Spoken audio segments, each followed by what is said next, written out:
Fera SSA, eu sou Rosângela Martins de Biologia. Nós vamos trabalhar agora um assunto legal demais, que é bioquímica.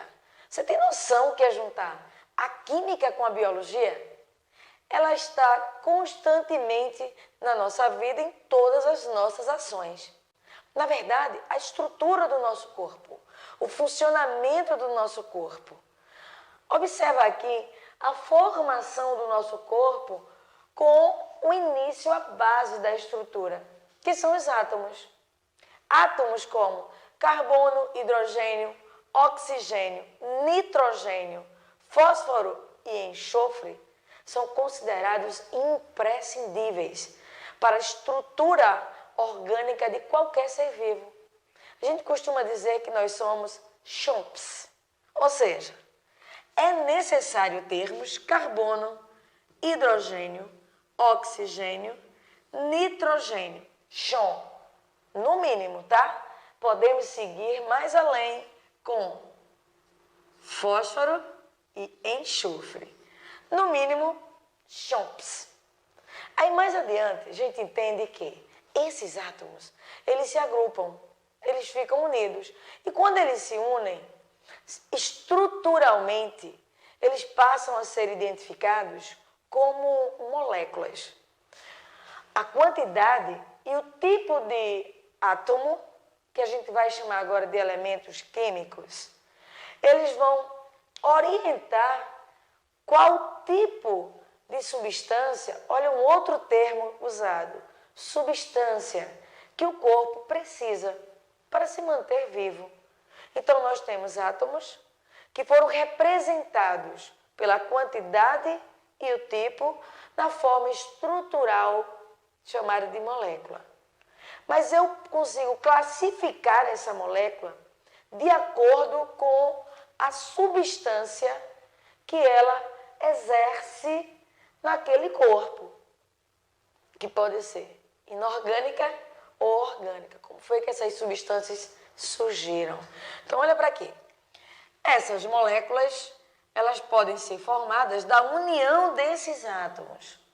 Uma molécula muito famosa, ela tem o carbono, o hidrogênio e o oxigênio. Mas aí só tem os átomos. Eu também vou precisar da quantidade desses átomos. Que tal 6, 12 e 6?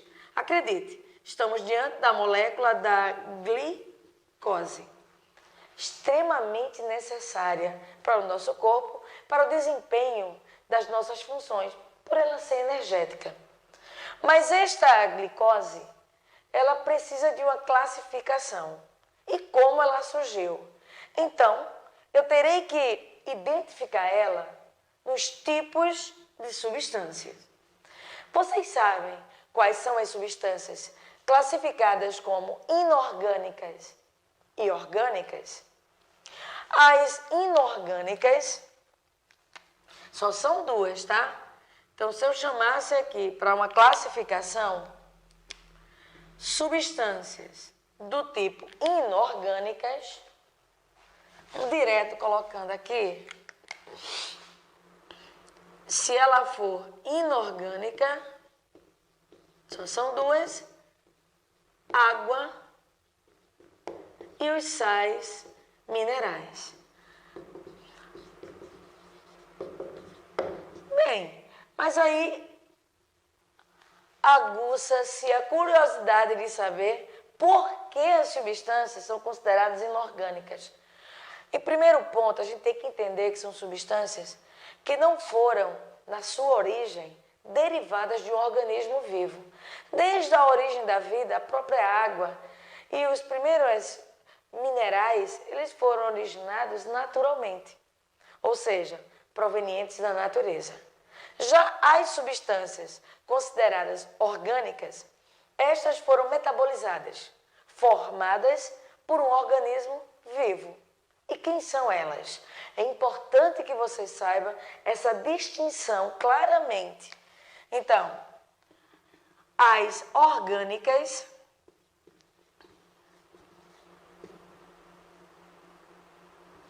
elas são glicídios, lipídios, protídeos ou simplesmente proteínas. Bem, sabemos que existem mais dois principais grupos, duas classificações imprescindíveis para o corpo. São as vitaminas e os ácidos nucleicos, tá?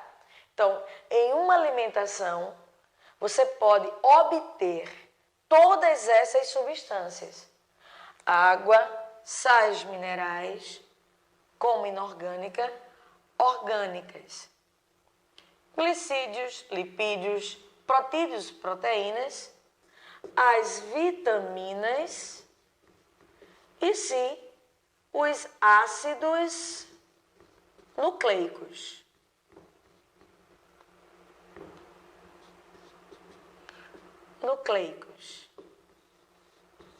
Não esquece que eles estão incluídos nesse principal grupo. Agora, um outro ponto também bem relevante. Você sabe a dimensão dessas substâncias em um organismo vivo? É importante que você saiba que varia, lógico. Ninguém vai querer que você decore a quantidade, mas que tenha uma mensuração da quantidade dela em um organismo, que varia se ele for animal, vegetal, se for do reino Monera, protista, fungo, algas, enfim, tá? Então vamos dar uma olhadinha, colocando essas substâncias em um gráfico.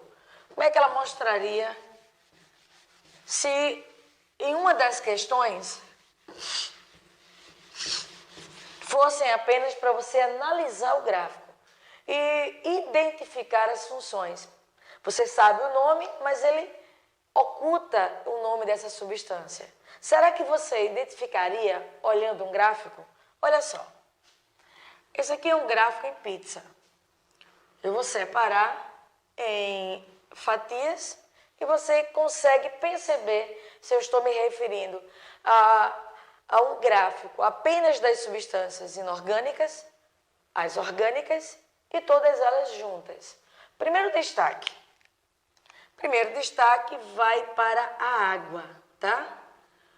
Olha a quantidade em que ela aparece em apenas duas substâncias em uma representação.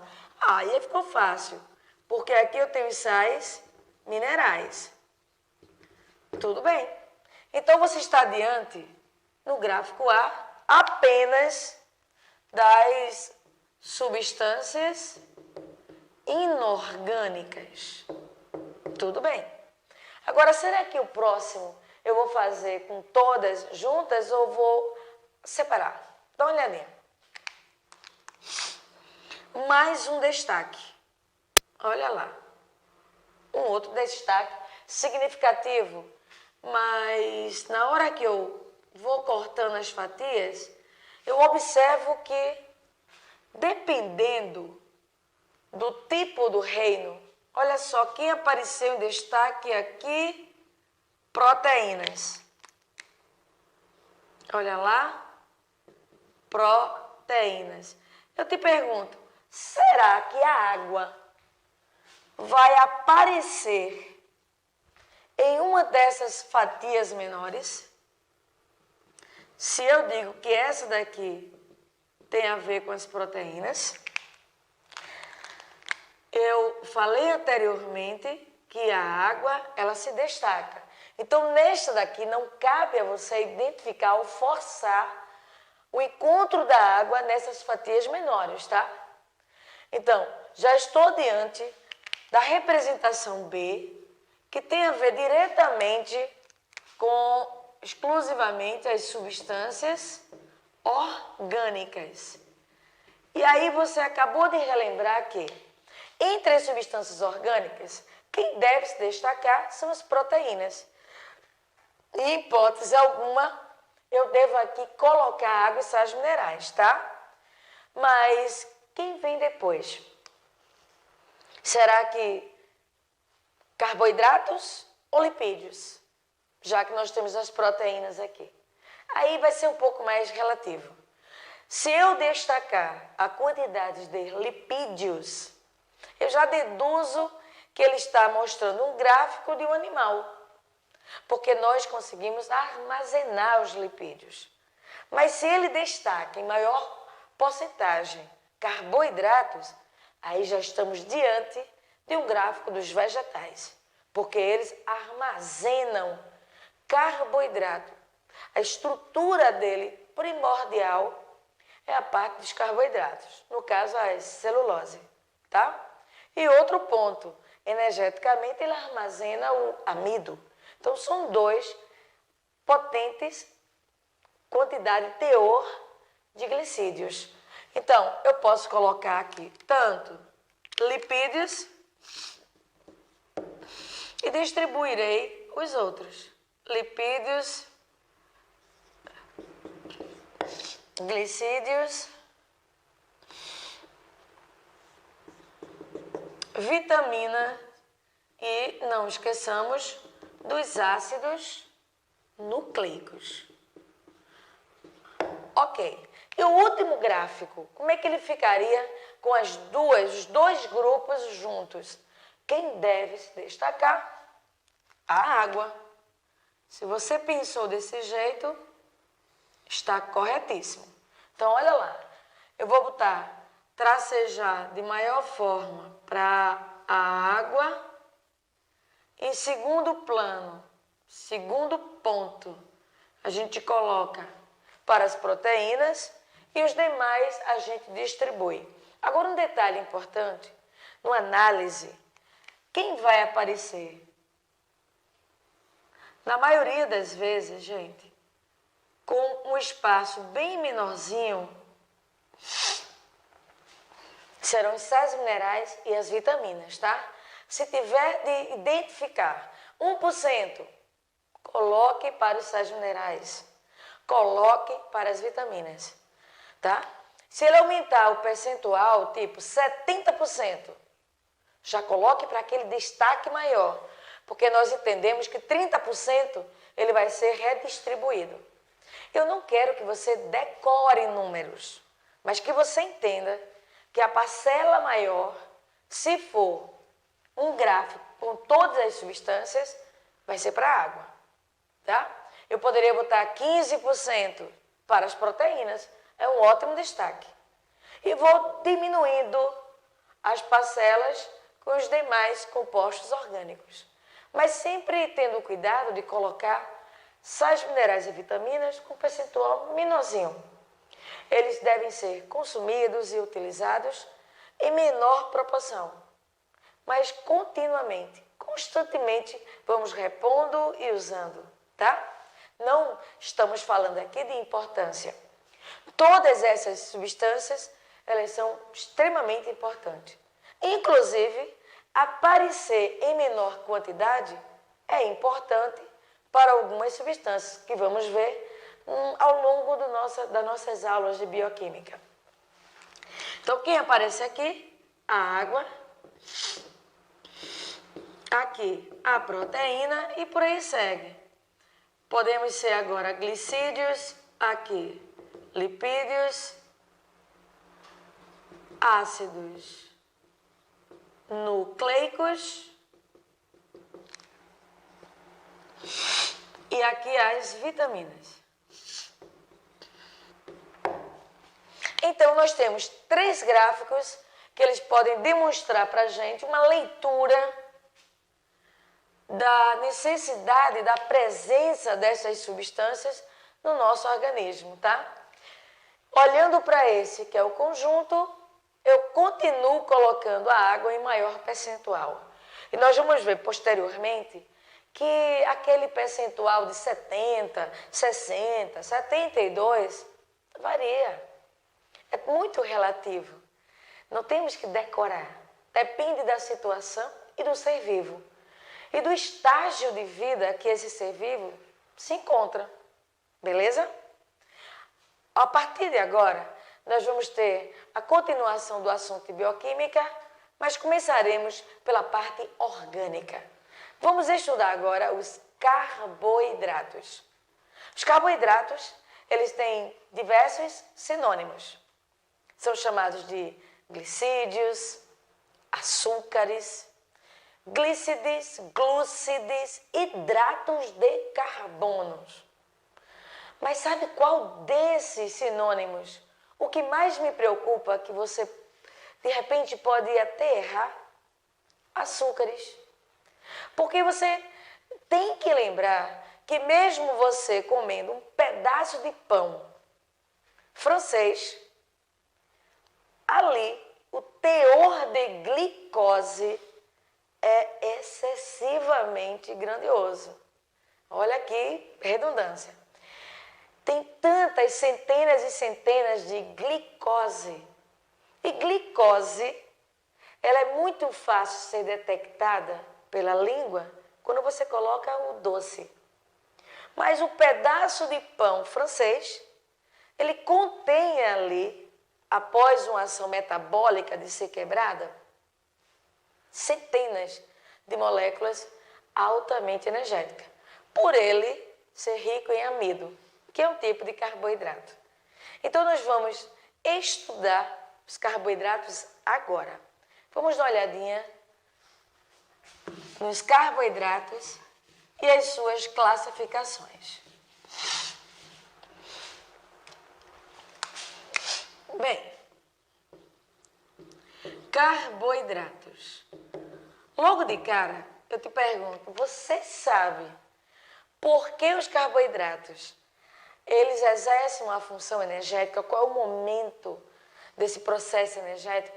E por que eu preciso de um reino, que no caso são o reino plante, o plantae, o plante, os vegetais, o reino protista, no caso a presença das algas. O que tem a ver carboidrato e eles? É porque eles são autótrofos, são fotossintetizantes. E o que eles exercem é incrível. Eles conseguem, absorvendo luz solar, água, sais minerais, que são substâncias inorgânicas. Tudo isso junto, através de vários processos, na fase clara e a fase escura, no final do processo, eles conseguem converter todas essas substâncias em uma altamente energética, que é a glicose. Que a partir daí, os seres heterótrofos vão ingerir e armazenar ou usar essa fonte energética. Nós somos heterótrofos e temos que preservar os seres autótrofos. Vamos dar uma olhadinha na imagem, lá no slide, como tudo isso acontece?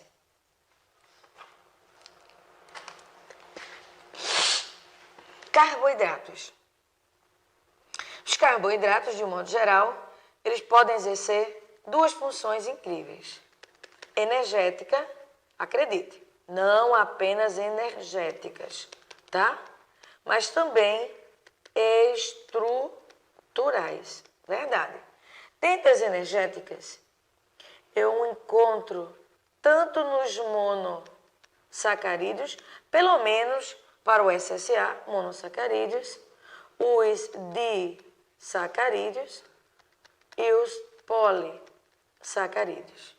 Estruturais, encontraremos nos monossacarídeos e nos polissacarídeos, pelo menos para o SSA, tá? Aí, olha só, eu havia falado que o reino, nesse caso aqui, tanto pode ser, podemos estar diante, olha, de um representante aqui, vegetal, reino vegetal, mas poderia também estar como exemplo reino Monera. O reino Monera, olha lá, ela tem as cianobactérias. As cianobactérias também realizam esse processo aqui de captação, olha, nesse momento aqui. Mesmo que não tenha um cloroplasto, mas ela consegue, com isso aqui, ó, absorver a energia luminosa, a luz, tá? Ela tem cloroplasto ou, dependendo do reino, aqui o vegetal, ele é autótrofo e apresenta cloroplasto. Se eu estiver me referindo ao reino Monera, ela vai apresentar clorofila, mas não terá o cloroplasto. Se eu estiver me referindo ao reino protista, olha lá, eu terei um bom exemplo, as algas. E as algas, sim, ela já tem a presença também de cloroplasto, que produz a clorofila,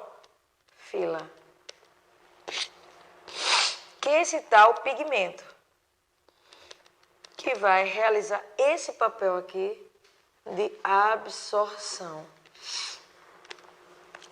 Então, observe nessa imagem a absorção. Então, observe nessa imagem a importância de um organoide para participar, na verdade, dessa tal transformação de luz, de água e de sais.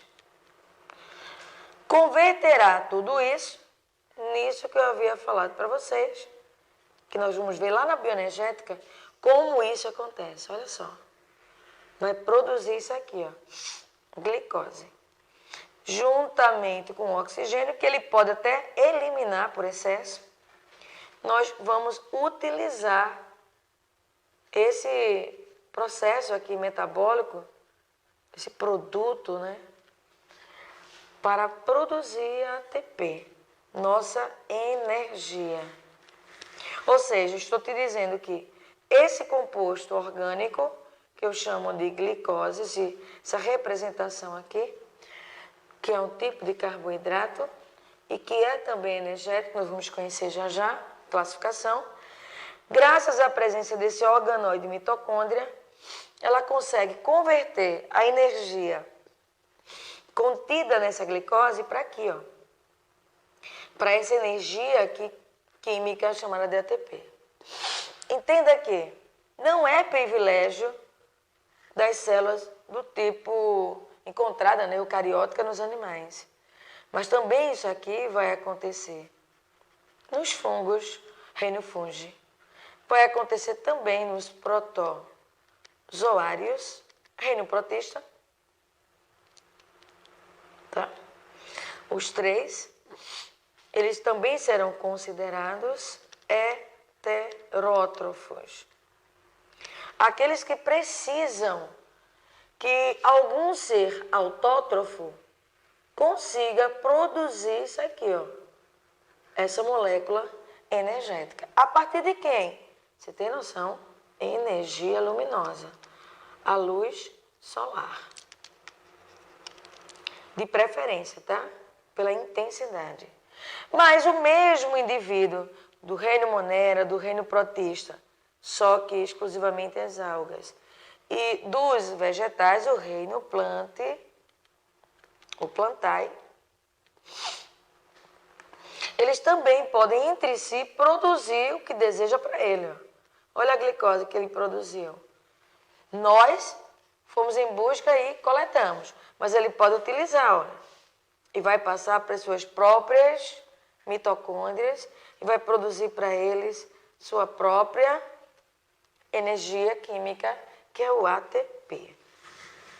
Incrível, né, gente? Então vamos dar uma olhadinha.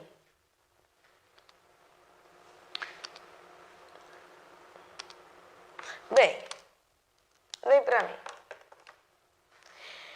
Entender a importância da bioquímica, saber a distribuição dos componentes é extremamente importante. Mas conhecer os carboidratos, nas suas funções, o que eles exercem, nós vimos anteriormente. a parte de produção de energia. E por quê? Porque eu preciso da energia para desempenhar todas as minhas funções, tá? As funções vitais dos meus órgãos. E essas funções, elas só irão ocorrer se tiver ATP. Mas o ATP, ele só vai estar presente de acordo com a conversão, a transformação de um processo, de uma molécula que foi anteriormente produzida por seres do tipo autótrofos. Podem ser fotossintetizantes ou até mesmo quimossintetizantes. Bem, pessoal, no próximo bloco vamos trabalhar a classificação dos carboidratos.